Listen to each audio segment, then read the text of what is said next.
လာပါ Click Top Engineering Open Lecture Series ကနေပြန်လဲကြိုဆိုပါရစေဆရာနာမည်ကဆရာသိန်းထိုက်ပါဆရာကတော့ဒီ Python Essentials ကိုlecture ပေးနေတာပေါ့အဲ့ပြီးခဲ့တဲ့ဘက်ကဆရာတို့ for loop ကိုကြည့်ခဲ့ပြီဒီတစ်ပတ်မှာ for loop ကိုတခြား iterable တစ်ခုနဲ့လုပ်တာကိုပြမယ်နောက်တစ်ပတ်မှာတော့နောက် video မှာတော့ for loop ကိုပဲတကယ်လက်တွေ့ application တွေအတွက်သုံးတာကိုပြပါမယ်အဲ့တော့ပြီးခဲ့တဲ့ video ကဒီ for loop ကိုသူရဲ့ syntax ကိုပြန်ပြောရရင် for loop မှာ for keyword ပါမယ် name ဒီ I value iteration time မှာpoint လုပ်ပြီးတော့အောက်မှာပြန်သုံးတဲ့ကောင်ပေါ့ဒါပြီး in keyword ပါမယ်ပြီး iterable ဆို list dictionary တခြားဟာတွေပေါ့ဒီနေ့လဲတစ်ခုကိုကြည့်မှာဒါပြီး colon ပြီး tab ခုံပြီးတော့ statements ကို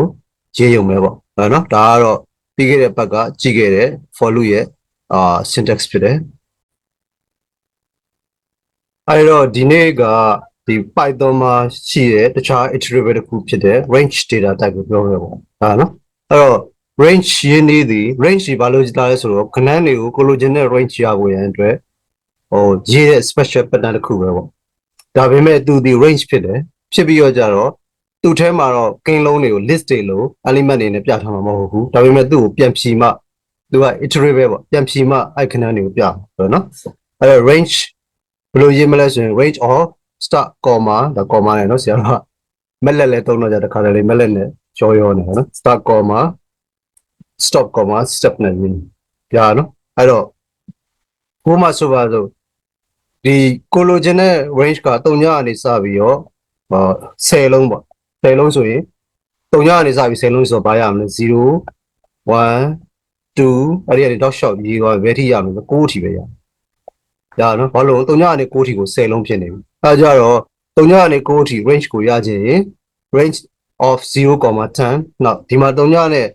ဒီကတ်ရကနန်းတွေရဲ့ခြားနာခြင်း step ဒီ1ပဲရှိတယ်ဒါနော်အားကြောင့်မလို့ 0,10,1 လို့ပြင်လိုက်ရပြီအဲ့တော့ range 0,10,1 ဆိုရင်3ညကနေ9အထိရှိတဲ့ range data type တစ်ခုကို iterable တစ်ခုကို Python ကနေပြီးတော့ထုတ်ပေးမယ်အဲ့တော့မှအစာကနန်းဒီမှာအရင်ဆုံးကြည့်လိုက်တာပိုကောင်းတယ်နော်ဥပမာပေါ့ a equal to range 0,10,1အဲ့ဒါ run လိုက်လို့ရှိရင်ဘာရမလဲဆိုလို့ရှိရင်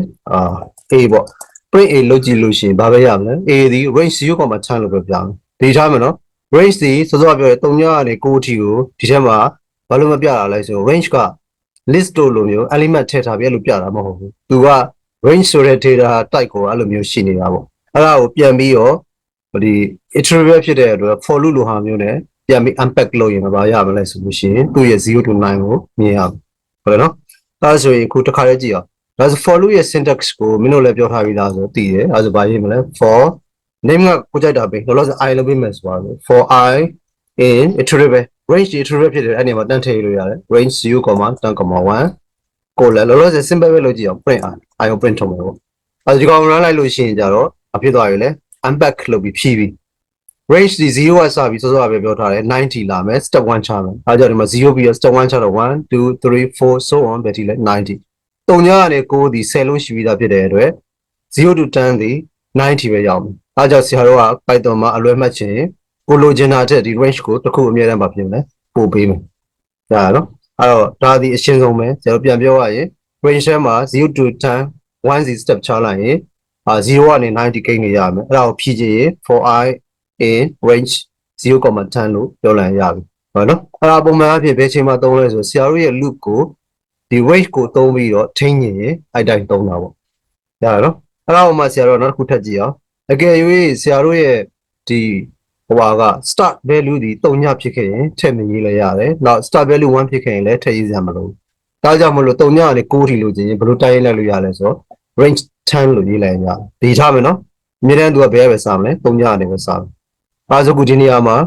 range 10လို့ရေးလိုက်တာဒီစောစောကလည်းအတူတူပဲတွေ့ရနော်0 1 2 3 4 5 6 7 8 9 10ပဲထွက်တယ်ဒါဆိုတဲ့ဘောက Python က start 0နဲ့step 1ဆိုလို့ရှိရင်ထည့်ရေးစရာမလိုဘူးဒါပေမဲ့တခြားဟာတွေနဲ့စတင်ရေးရမှာပေါ့ဥပမာပဲဆရာတို့က1ကနေ10အထိလိုချင်ရင် start ဒီ1ပေါ့ဟုတ်လားအဲဆို10အထိလိုချင်တဲ့အတွက်တစ်လုံးပို့ပေးရမယ်17ဒါပေမဲ့1ကနေ10ကိုဂျားထဲမှာ1 2 3 4 5ဆိုပြီး step ကို1ပဲထားခြင်းရင် step 1ဖြစ်တာဖြစ်တဲ့အတွက်ရေးစရာမလိုဘူးဟုတ်နော်အဲဒီကောင် print ထုတ်လိုက်ရင်1 နှစ်ဒါတို့ရဲ့နော် step က1 3ပဲပြီးသွားတယ်10ပြီးသွားတယ်7တီပေးထားလို့နောက်က step ဒီ1ဖြစ်လို့ပေးစရာမလို step 2ဆိုရင်တော့ပေးရမှာပေါ့အဲဆိုမှနမူနာကြည့်အောင် step 2အဲဆိုတစ်ကနေ step 2ဆိုလို့ရှိရင်ဘာရမလဲဒီ step 2ဆိုတော့2 sorry 3ဒါတော့တစ်ကို step 2လောက်လိုက်ရင်3ရ3ကို step 2လောက်လိုက်ရင်5ပြီး7 9 9ကို step လောက်လိုက်ရင်11ဒါပေမဲ့11ဒီမှာပေးထားတဲ့ဟို stop ကို11ဖြစ်တဲ့အတွက်နည်းတစ်ခုပို့ပေးရတာဖြစ်တဲ့အတွက်11ပေးရင်11ပေါ်မှာမဟုတ်တော့11ထိလိုချင်12ပေးပေါ့ဒီမှာတော့11ထိမလိုချင်ဘူးဒီ35ခုကိုပဲလိုချင်တယ်ဆိုပါဆိုအဲဆိုရင် for I in range 1,11,2 နဲ့ပဲပြီးရအဲဆိုရင်ဒီ3မှာခုကို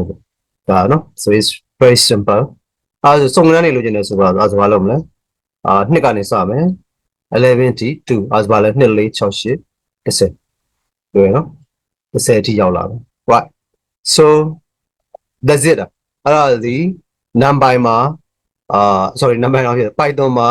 range ဆိုတဲ့ iterable ကိုသုံးပြီးတော့ကြာတော့ဘယ်လိုမျိုး loop ကို control လုပ်တော့ရလဲဆိုတာကိုနမူနာပြတာဟုတ်တယ်နော် yeah that's it နောက် video တွေမှာဒီဟာကနည်းနည်းလေးဆရာတို့ကတမင်တကာပါပေါ့ဒီလိုက်ကြည့်ရလူရဲ့အုံနောက်ထဲကို video အတူလေးရနေပြီးချက်ချင်းရပြီးတော့အဲ့ဒီကနေနောက်ထပ်မျက်နှာကိုသွားမှာပေါ့နောက်တစ်ပတ်မှာဆိုရင်ဒီ for ကို iterable နဲ့သွားတာကိုနည်းနည်းမျက်နှာလေးတွေကိုဆရာတို့ကကြည့်မှာပေါ့နောက်လက်တွေ့အသုံးလေးတွေကိုကြည့်မှာအဲ့ဒါကိုနောက်တစ်ပတ်မှာဆရာတို့ကပြောမယ်အားကြောင့်မို့လို့ဆရာတို့ channel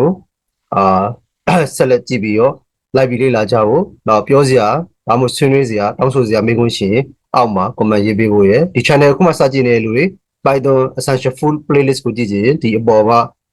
အခုပါလာတဲ့ link မှာနှိပ်ပြီးတော့ကြည့်လို့ရပါတယ်အားလုံးပဲ search channel ကို video လေးတွေကိုPython online မှာပဲအခမဲ့လေးလာလို့ရအောင်မိတ်ဆွေတငယ်ချင်းများနဲ့မျှဝေပေးပါဦးအားလုံးနောက် video လေးမှာတွေ့မယ်အားလုံးပဲ bye bye